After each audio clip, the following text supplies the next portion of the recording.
我花了6个月时间，超过2万美元，精心策划了一场家庭旅行。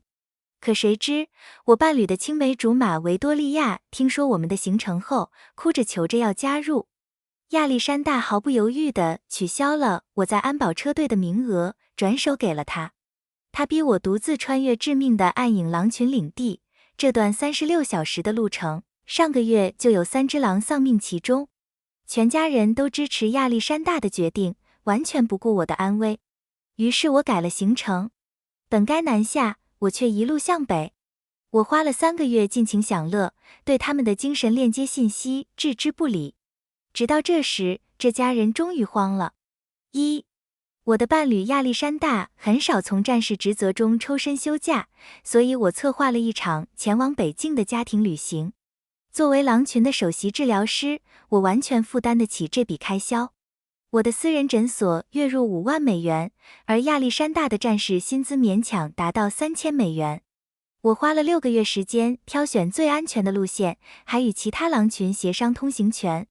北境向来对外来狼群充满敌意，每个领地都需要单独申请许可，有些地方仅安全通行费就高达1万美元。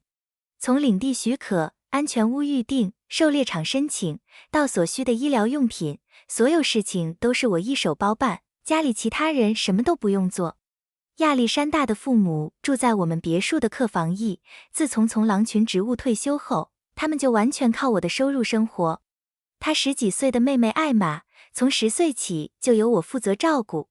我并不介意养活他们所有人，只要能看到家人开心，再辛苦都值得。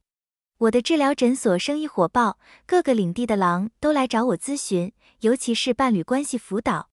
获得其他领地的安全通行权并不容易，所以我早早的就办好了所有许可。艾玛说她从来没做过安保车队旅行，我便动用积蓄升级了全家人的行程安排。多花的1.5万美元能换他们一路平安，很值得。可就在出发前夕，亚历山大抛出了重磅炸弹，维多利亚听说了我们的旅行，想来加入。安保车队已经满了，所以你得独自穿过暗影狼群的领地。我已经帮你安排好通行许可了。他通过狼群链接把旅行文件发给了我。看到路线时，我浑身冰冷，他径直穿过暗影狼群领地最危险的区域，上个月就有3只狼在那里遇害。你什么意思？这本来是家庭旅行，你却邀请维多利亚？当然要邀请他。维多利亚想来，我自然得给他安排。我体内的狼愤怒地躁动起来。上周我妈妈想加入时，你怎么说的？你说这是狼群内部旅行，不欢迎外人。可维多利亚一开口，你就立刻迁就他。维多利亚和你妈妈不一样，她几乎就是狼群的一份子，甚至比狼群成员还亲。在我心里，她一直是家人。我的爪子险些露出来。那为什么是我必须独自旅行？那些车队名额几个月前就订好了。车队满了，我只能取消你的名额，给维多利亚腾位置。你很强大，完全能自己穿过暗影狼群的领地。我再次查看许可文件，在所有路线中，他偏偏选了最致命的那条。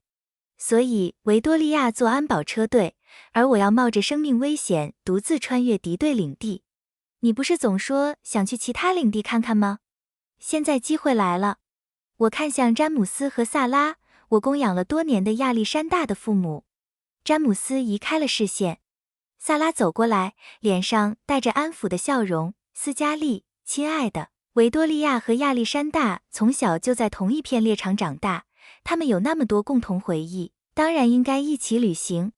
你就走那条远一点的路线，到目的地和我们会合吧。艾玛也插嘴道，斯嘉丽姐姐，维多利亚身子弱，根本经不起独自穿越暗影狼群领地。你又强又能干，肯定没问题的。我苦涩地笑了，这里谁才是真正的狼群成员？一个外人居然比你们的狼群治疗师、你们的供养者待遇还好。谁看了都会觉得维多利亚才是你的真命伴侣吧？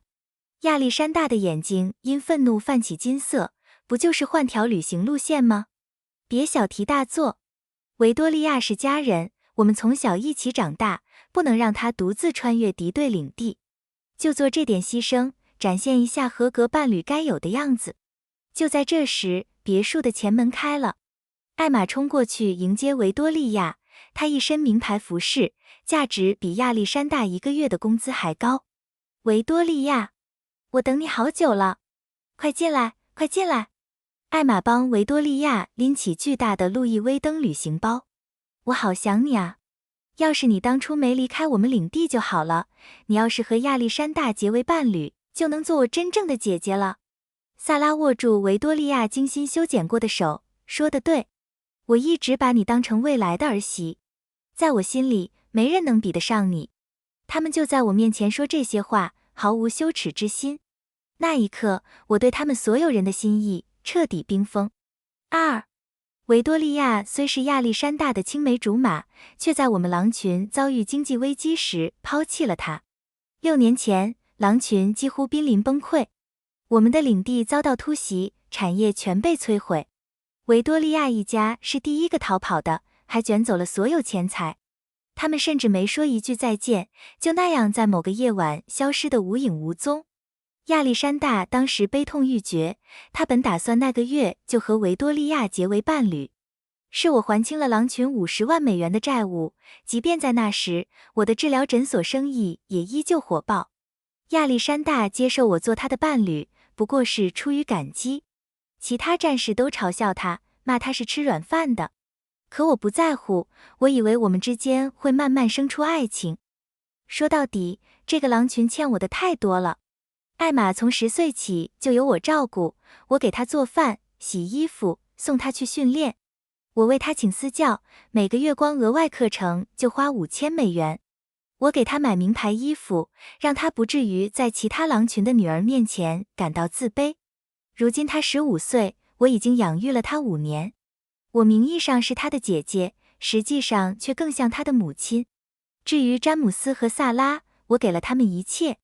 我加入狼群时，他们没有任何退休储蓄，战士养老金少得可怜，所以我从治疗诊所的收入里每月给他们8000美元。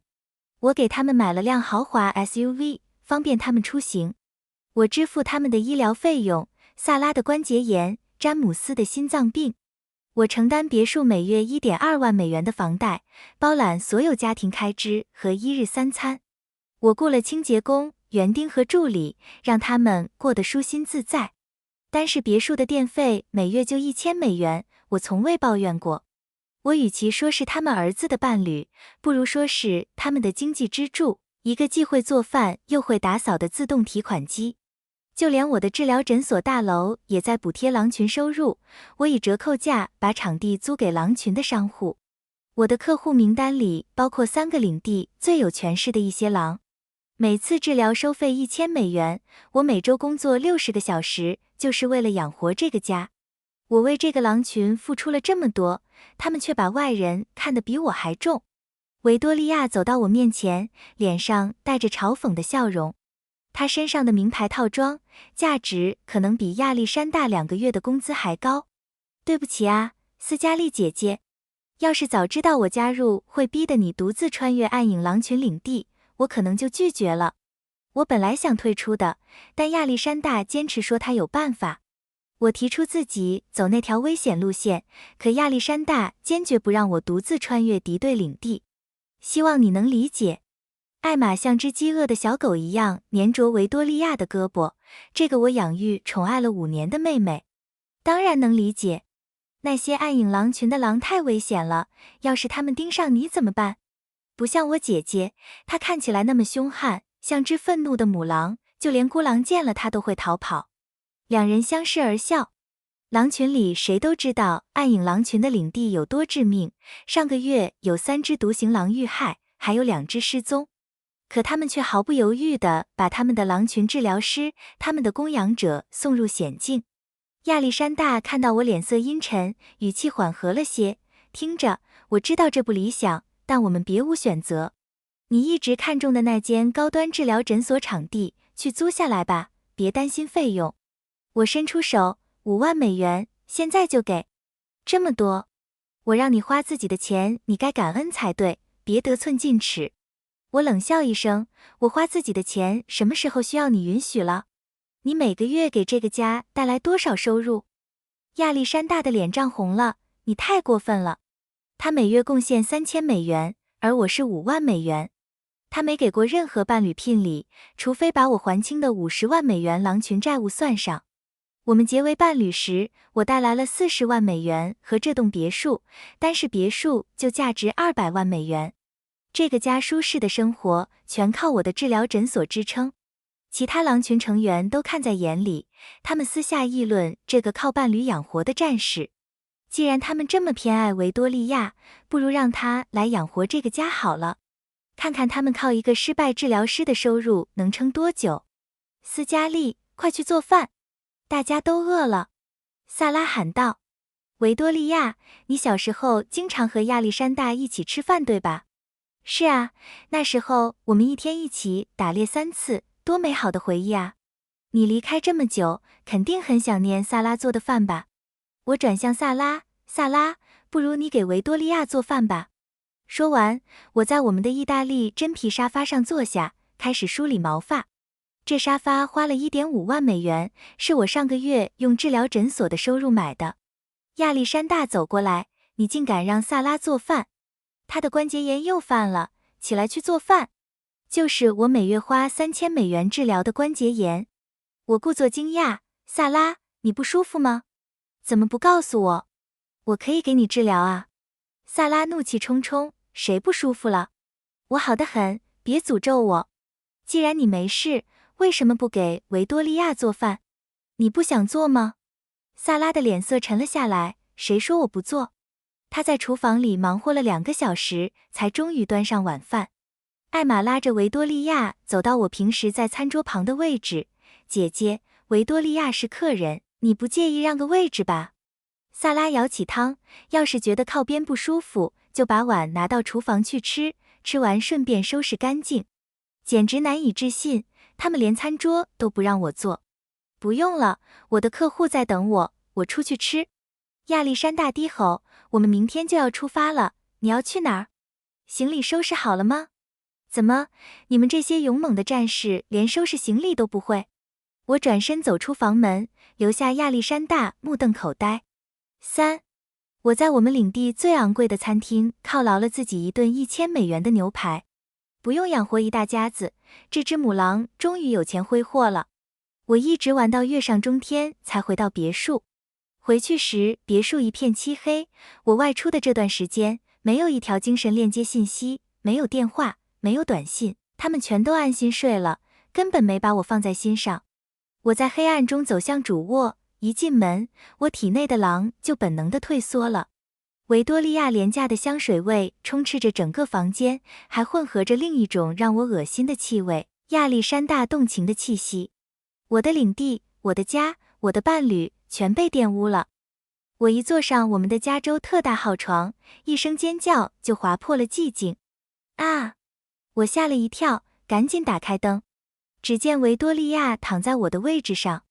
我的位置本该充满我气息，承载着我伴侣链接的地方。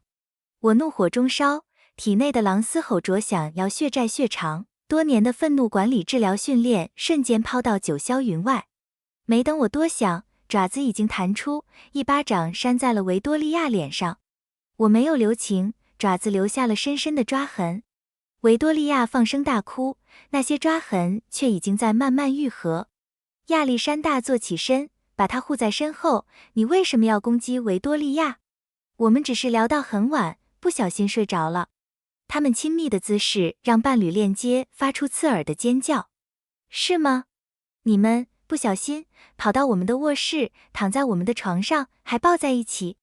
我们在等你啊！你出去这么久，维多利亚陪着我。我们就在这儿聊天，然后不小心打了个盹，真的没什么。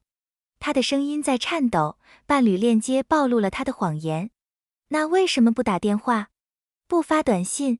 忙着和你的青梅竹马叙旧吗？如果是等我，为什么不在客厅？非要来我们的私人卧室？